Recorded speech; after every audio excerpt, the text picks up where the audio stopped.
On a Tuesday evening in October 1973, a man named Alan Briggs finished his shift at the rolling mill in Rotherham, changed out of his work clothes and walked 8 minutes down the road to the pub where he had drunk every Tuesday and Friday evening for 11 years. The landlord, whose name was Terry, had Alan's pint of bitter half pulled before Alan had got his coat off. Alan sat in the same chair he always sat in, next to the same men he always sat next to, and for 2 hours the mill and the house and the bills and everything else that occupied the other 22 hours of his day receded to a manageable distance. He spent 4 shillings. He walked home. He did the same thing on Friday. That pub is a tanning salon now. What happened between Alan's Tuesday evening in 1973 and the tanning salon is not a mystery. It is a sequence of decisions, some made in Parliament and some made in boardrooms, and some made by people who understood exactly what they were doing, and some made by people who never visited the kind of pub they were destroying. And the sequence produced a result that has removed more than 30,000 pubs from the British landscape since their peak, and left the ones that remain fighting for survival in conditions that the pub, as it was designed, was never built to withstand, the pub that actually existed.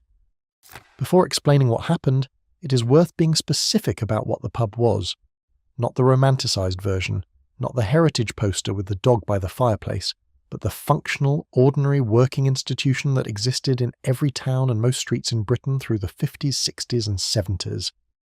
It had rooms. That is the first thing that distinguishes the 1970s pub from most of what exists today. The public bar had bare floorboards, a dartboard, and prices that were a penny or two lower than the rest of the pub because it was the room for people in work clothes who had come straight from somewhere physical. The saloon was carpeted, slightly warmer, where you brought your wife on a Saturday. The snug was a small room, sometimes no larger than a generous cupboard, with frosted glass in the window so nobody could see in, and its own hatch to the bar. The snug was where people went to have a conversation that was nobody else's business, and the frosted glass and the hatch made this structurally possible rather than merely notional. The landlord lived above the pub. This is not a detail. A man who lived where he worked and had lived there for years was embedded in the neighbourhood in a way that a shift manager clocking in at 11 is not. He knew who was short this week and who had lost someone and who was drinking too much and who needed a word. He ran a tab for regulars who were trusted to settle it on Friday. He kept the place the way he kept it, because it was his place, not in a legal sense necessarily, but in every practical sense that determined how it was run. The beer was cask ale, pulled by hand through a pump and served at cellar temperature, around 12 or 13 degrees, in a dimpled pint glass with a handle. The taste varied by region because the beer came from regional breweries whose water source and yeast strains and recipes were specific to where they were. A pint of Tetley's in Leeds tasted of Leeds. A pint of Boddington's in Manchester tasted of Manchester. This was not a marketing copy. It was the natural consequence of beer being made locally with local ingredients and served locally, and it gave the pub a specific character that was tied to its geography in a way that nothing about the contemporary pub is. Britain at the peak of its pub culture had around 75,000 of them. They were the place where you heard about a job, found a plumber, learned about a funeral, sorted out a misunderstanding before it became a dispute. Engagements were announced there. Wakes were held there. The news of the street arrived there before it arrived anywhere else because the street came there every evening. The breweries start knocking through walls. The first damage was done quietly and presented as modernisation. Through the 1960s and into the 1970s, the big brewing companies that owned most of the pubs, Bass, Watney's, Allied Breweries, Whitbread, Courage, Scottish and Newcastle, known collectively as the Big Six, began what the trade press called refurbishment. In practice, this meant removing the internal walls that divided the pub into its rooms. The argument was efficiency. One large room needed fewer staff to serve than 4 small ones. More customers could be accommodated. The bar could be longer. The sightlines were better for the single member of staff now covering what had previously been 3 separate serving areas. All of this was true. What was also true was that every wall they took out removed something that had been built around the particular way that people used pubs. The snug went first because it was the smallest and hardest to staff. With it went the privacy it had provided, the conversations that had happened there, the specific kind of person who used it. The public bar went next or was merged with the saloon, which meant the distinction in price disappeared and with it the room that had been specifically designed for the man in work clothes who wanted somewhere to sit that didn't require him to feel underdressed. The open-plan pub that replaced these rooms was more efficient and less everything else. Simultaneously, the Big Six were replacing cask ales with keg beers. Keg beer was pressurised, filtered, pasteurised and nationally consistent. It did not need the care that cask beer required. It did not need a skilled cellarman who understood how to manage live beer. It could be delivered anywhere and served by anyone who knew which tap to pull.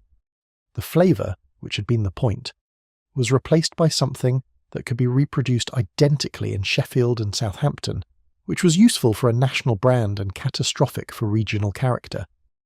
By the early 1970s, a campaign group called the Campaign for Real Ale, 4 journalists who had been drinking in a pub on the Kerry coast in Ireland in March 1971, when they decided something had to be done, had been founded specifically to resist this.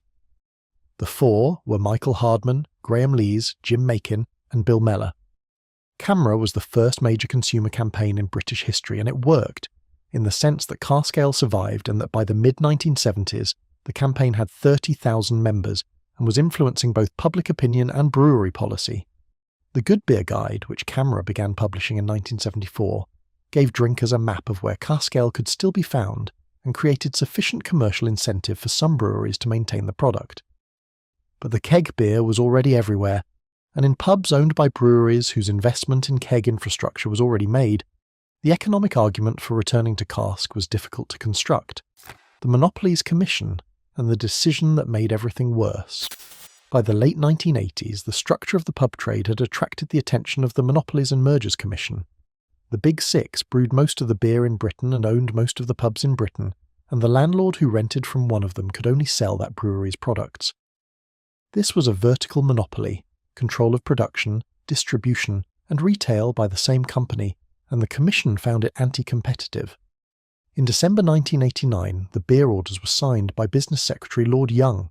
Any brewery owning more than 2,000 pubs had to sell or free-tie at least half the excess. The intention was to break the monopoly, give landlords more freedom to sell what they chose, and give drinkers more variety. The diagnosis was correct. The remedy was catastrophic. The beer orders applied only to brewers. They contained no provision about what could happen to the pubs once they were sold. Nobody in the process had apparently considered that a buyer might acquire thousands of pubs with no intention of brewing beer, no relationship with the product, and no interest in anything except the revenue that could be extracted from the leases. The property companies moved in with a speed and an efficiency that should have been the first indication that something had gone badly wrong. Punch taverns, enterprise inns, Admiral taverns, these were not pub companies in any meaningful sense. They were property investment vehicles that had found, in the beer orders, a mechanism to acquire large pub estates at speed. They did not make beer. They did not care about beer. They cared about the rent the landlord paid and the margin on the beer they forced him to buy from them through the tie they maintained long after the beer orders had been intended to loosen it. By 2004, Punch taverns held over 8,000 pubs. Enterprise inns held nearly 9,000. Between two companies that had not existed as pub operators a decade earlier, more pubs were controlled than the entire Big Six had held when the government had decided to intervene. The beer orders had not broken the monopoly, they had privatised it, what the tie became. The old tie, under the Big Six, worked like this. The brewery owned the building, the landlord rented it. The landlord could only sell the brewery's products. The arrangement was exploitative in some respects, but the brewery at least had an interest in selling good beer, because good beer was what they made and their reputation was built on it. A tied landlord who ran a poor pub reflected on the brewery whose name was above the door. The pubco tie was different. A keg of Foster's that cost £84 on the open market was sold to the tied landlord for £150. The same barrel, nearly double the price, and the landlord could not buy elsewhere because the lease prohibited it, and the pubco had installed electronic monitoring equipment in the cellar beer lines, devices called brew lines, that recorded every drop that passed from keg to tap. If a landlord bought a single barrel from a local brewery to give his regulars something different, or simply to save money on a week when the margins were thin, the system flagged it. The fine followed. The eviction threat followed the fine. The landlord was being watched in his own cellar by equipment installed by the company, charging him double for every barrel. Half of all pub landlords tied to pubco companies in this period earned less than £15,000 a year. The median income was below the minimum wage, calculated against the hours worked, which typically ran to 80 or 90 a week. Most landlords lived above the pub in tied accommodation. When the lease ended, when the landlord could no longer sustain the pubco's prices and left, they lost not only their business but their home in the same week. The money extracted from the pub estates during this period was routed to investors and hedge funds at a rate that one parliamentary estimate put at £600 million a year. The pub on the corner of a working-class street in Dudley or Hartlepool or Preston was a node in a financial instrument operated by people who had never set foot in it. Ted Tuppen, the chief executive of Enterprise Inns, gave himself a 50% pay rise in 2010, taking home £1.22 million in a year when his company's share price had fallen by over 96%, and his tied tenants were earning £15,000 a year between their 80-hour weeks. Greg Mulholland, the Liberal Democrat MP who spent the better part of a decade pursuing this through Parliament, called it slash and burn on the floor of the House of Commons. He was describing something that was financially sophisticated, legally structured, and ruinous to the communities whose only gathering place was being stripped for parts. The smoking ban. Scotland introduced its smoking ban on the 26th of March 2006. England followed on the 1st of July 2007. The public health case was clear and correct. People who worked behind bars had been inhaling other people's smoke for their entire working lives, and the evidence of harm was unambiguous. The ban was the right decision. The economic effect on pubs was immediate and lopsided. Before the ban, pubs had been closing at a rate of a few hundred a year. In 2006, the year of the Scottish ban, the figure was 216 in England. In 2007, the year of the English ban, it was 409. Beer sales dropped 7% in that year to their lowest level since the 1930s. The closure rate had not increased. It had multiplied by a factor of 4 in a single year. The ban was not wrong, but its effect was not distributed equally. The gastropub with a kitchen and a beer garden adapted. Its customers moved outside in summer and ordered food in winter, and the business model bent without breaking. The community local with no food menu, no outdoor space worth using, and a regular clientele of older working men who had smoked in that room for 30 years did not adapt. Its customers stopped coming in numbers that the business could not sustain. Nobody offered those pubs a mechanism for adjustment. Nobody did the calculation of how many community locals would close and decided that some form of transitional support might be warranted. The ban was implemented uniformly across an industry whose members were not uniformly positioned to survive it. These supermarkets and the price of a pint. While the pubcos were extracting money from their tenants, and the smoking ban was removing customers from the pubs that could least afford to lose them, the supermarkets were winning a different competition entirely. In 1990, nearly 80% of all beer consumed in Britain was drunk in pubs. By 2014, for the first time in the recorded history of the British drinks trade, more alcohol was sold through supermarkets and off-licences than through all licensed on-premises venues combined. That ratio has not reversed since. Today, roughly 2/3 of all alcohol sold in Britain is sold through retail rather than hospitality. The mechanism was price. For most of the period between 1990 and 2014, supermarkets were legally permitted to sell alcohol below cost, below what they had paid for it, as a loss leader to bring customers through the door. This practice was not banned until 2014, by which point the habit of buying beer at supermarket prices had embedded itself so thoroughly across British shopping behaviour that the prohibition of below-cost selling made almost no difference to the volume of alcohol leaving supermarket shelves. The price comparison was not subtle. A pint of the same lager that cost £4.50 in a pub cost around £1.80 at the supermarket. The gap was not caused entirely by the supermarket selling cheaply. A significant portion of it was caused by the tax system, which in Britain applied beer duty at a rate of approximately 53 pence per pint in the early 2010s, compared to 4 pence per pint in Germany and 3 pence in Spain.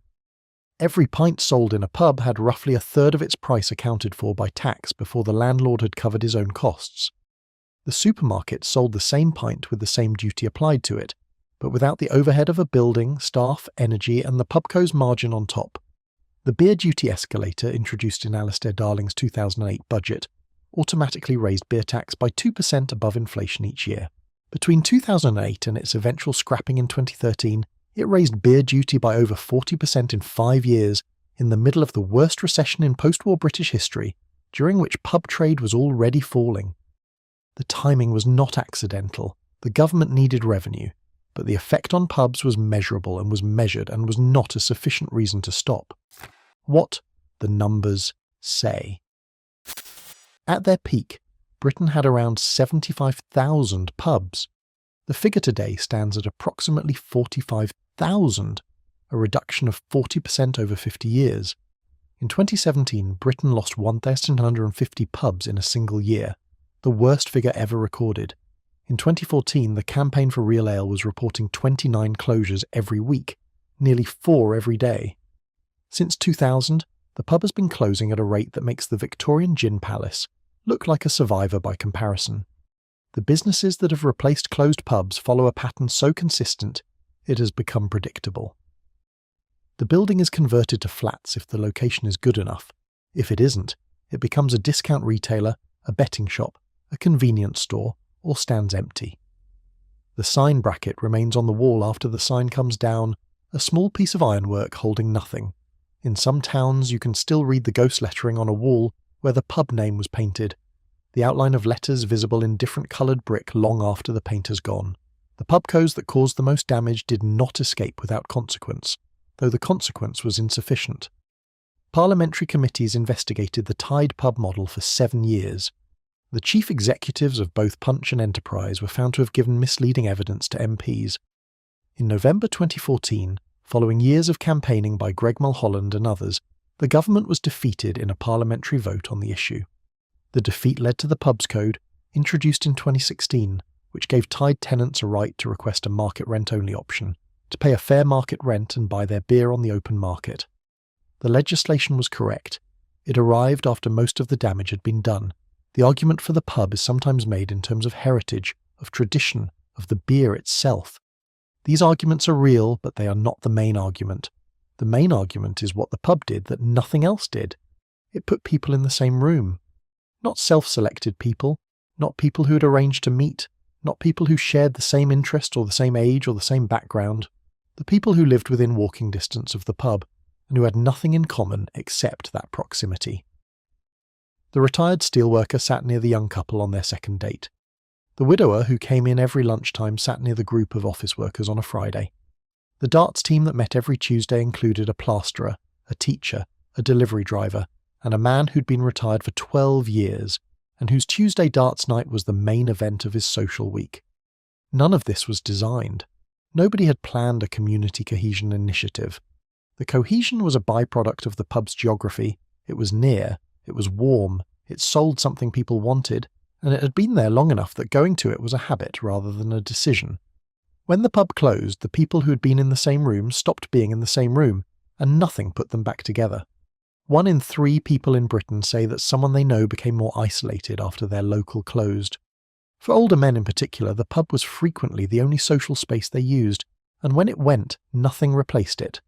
Not because nothing tried, but because the pub had not been a social space in the designed sense. It had been a room where you went to buy something, and the social dimension had happened around the transaction, and that structure cannot be replicated by a community centre or a coffee morning. The old man who had his pint at noon and talked to the landlord and the other regulars and went home, when the pub closed, he stopped leaving the house. The people who had checked on him had done it at the bar.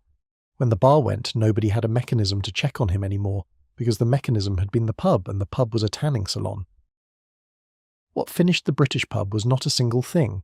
It was the pubcos draining the money, the smoking ban removing the customers, the supermarkets undercutting the price, the government taxing what was left, and the planning system allowing the buildings to be converted before anyone had decided whether they were worth saving.